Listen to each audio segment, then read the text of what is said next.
그러니까 지구의 나이가 46억 년인데 네. 최초의 생명체가 생길 때까지 8억 년이 걸린 거예요. 그럼요. 그 시점을 1월 1일 0시라고 해보자.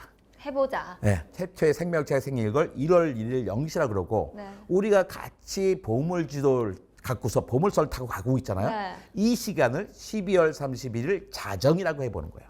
아. 그럼 생명의 역사를 1년이라고 해보면 어떤 식으로 그려질까? 생명의 네. 역사.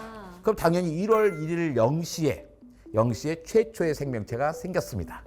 이것을 루카라고 불러요. 루카. 루카? 최초의 생명체, 모든 생명들의 조상인 거죠. 그 세포가 1월 1일에 0시에 생겼어요. 근데 그 다음부터 지구엔 별 다름이 없어요. 2월, 3월, 4월 달 별 변화가 없어요. 5월 달쯤이 되니까 시아노박테리아는 바다에 살고 있는 박테리아가 엄청나게 많은 산소를 만들어내기 시작해요. 박테리아가. 네, 이 박테리아가 광합성을 하는 거예요. 광합성을 해서 엄청나게 많은 산소를 뿜어내요. 그러니까 어떻게 그 산소들이 처음에 바닷속에 온갖 금속이 떠다닐 거 아니에요? 바다의 금속과 산소가 결합해서 쫙 가라앉기 시작하면서 바다도 투명해지고 점점 깨끗해지고 나머지 산소가 어떻게 해서 공기 중으로 나와서 공기 중에 산소가 쫙 있으니까 하늘도 파란색으로 변하기 시작하죠. 그러면 우리가 아는 그 색깔. 투명하고 파란 바다는 저때 만들었죠. 저 때부터 만들어지기 시작하는 거죠. 그러니까 저 때 시작하는 거 막 오래 걸리는데 이거 한 달이 거의 3억 년쯤 되는 거잖아요. 3억 년. 그러니까 처음에 만들어가지고 한 10여 년까지도 그냥 깜깜깜 했던 거야. 근데 그 다음에 돼서 조금씩 맑아지기 시작합니다. 그러다가 계속 이 바닷속에는 박테리아들만 있는 거예요.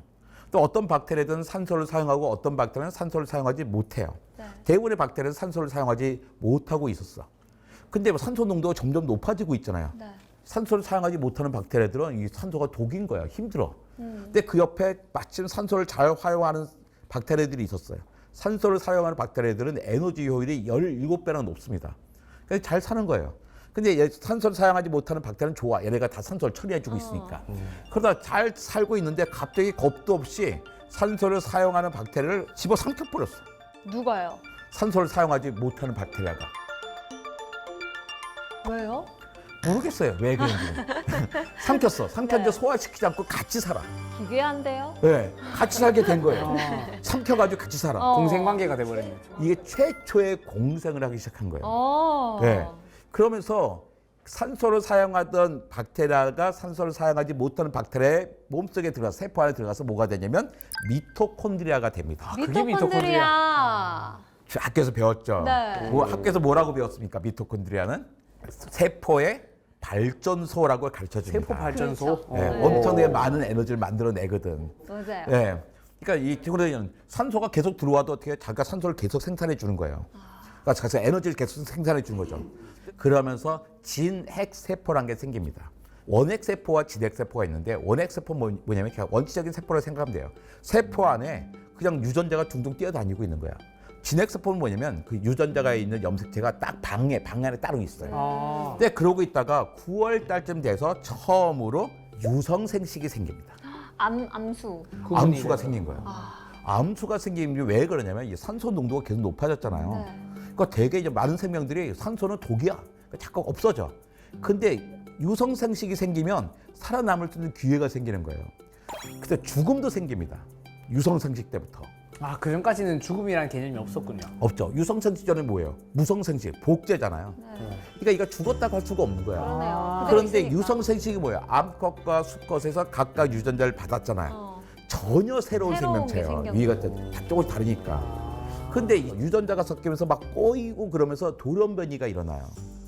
평상시에 돌연변은 보통 좋은 일은 아니에요. 네. 근데 환경이 막 바뀔 때는 이 돌연변이 덕분에 그 환경에 적응할 수 있는 기회도 생기는 거예요. 그럼 저 때부터 좀 뭔가 종이 다양화됐나요? 저 생명이 다양해질 수 있어요. 훨씬 다양해질 수 있고 죽음이란 것도 생기고 다양해지고 점점 진화 속도도 빨라지죠. 자, 그런데 그때가 9월 달인데 네. 그 9월은 우리의 시간이지만 10억 년쯤 전이 되는 겁니다.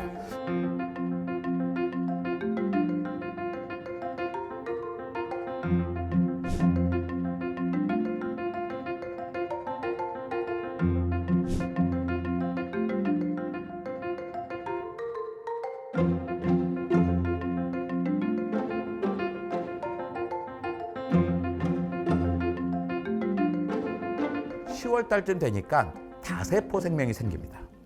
세포가 여러 개 모여서 한 개의 생물을 이루는 거예요. 진화를 하고 있네요. 고급화가 되는 거죠. 자, 손가락 끝에 있는 세포와 눈 아래에 있는 세포가 갖고 있는 유전자가 같을까요, 다를까요?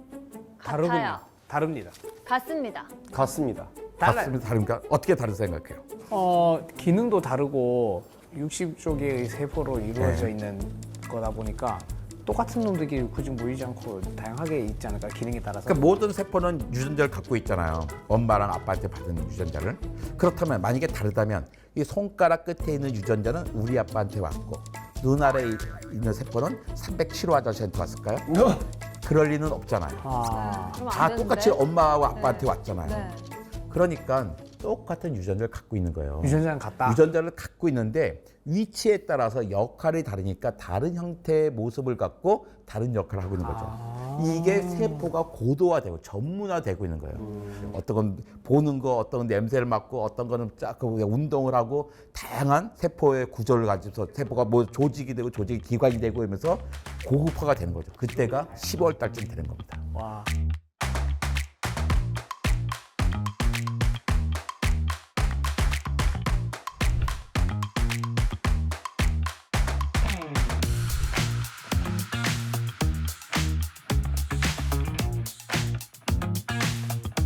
근데 산소는 끊임없이 계속 높아지고 있어. 근데 항상 산소가 높아진 게 문제잖아요. 유성 생식이 생겨야 되는 이유도 산소가 높아졌기 때문이야. 또 다세포 생명이 생긴 것도 마찬가지로 산소가 농도 높아졌기 때문이야. 그래서 산소 농도가 더 높아졌어. 11월 달쯤 되니까. 괴로워. 예, 15%가 높아졌어요. 어. 지금 산소 농도가 21%예요. 네. 15%는 산소 양으로 치면 저 에베레스트 꼭대기밖에 안 될 거예요. 산소 지금은 치면 너무 적은 건데 그 당시 생명에게는 너무나 높은 거예요. 힘들어요. 또 위기에 빠졌어. 네. 이때 생명들이 기가 막힌 장치를 발명합니다. 어, 바로 단단한 껍데기, 삼엽충. 삼엽충 이런 거예요. 네. 단단한 껍데기 생기니까 어떻게 해요? 산소가 마음대로 투과하지 못해요. 확산이 네. 마음대로 안 되는 거예요. 원하는 통로로만 전달되게 되는 거죠. 단단한 껍데기 생기니까 갑자기 생명의 종류들이 많아져요. 그렇겠네요. 그러니까 눈 커지고 갑자기 많이 나타나는 거예요. 그 전에 지층 보면 그 전에 다 말랑말랑한 거 있잖아요. 말랑말랑한 거 커질 수가 없잖아요. 물컹물컹하고. 그러니까 바로 그 아래 지층까지는 생명이 거의 없어요. 지층에. 근데 딱 그 지층부터 엄청나게 많은 생명들이 있는 거예요. 뭐 대폭발한 것처럼, 빅뱅한 것처럼. 그 지층을 보고선 찰스 다윈이 깜짝 놀라요. 도대체 이때 무슨 일이 생겼길래 갑자기 폭발을 하는가.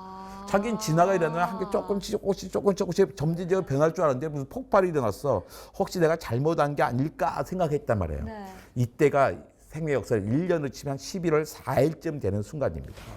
생명 역사의 1년인데 11월 4일쯤 돼서야 덩어리 생기는 거야. 그때를 고생대의 시작이라고 하는 거예요. 네.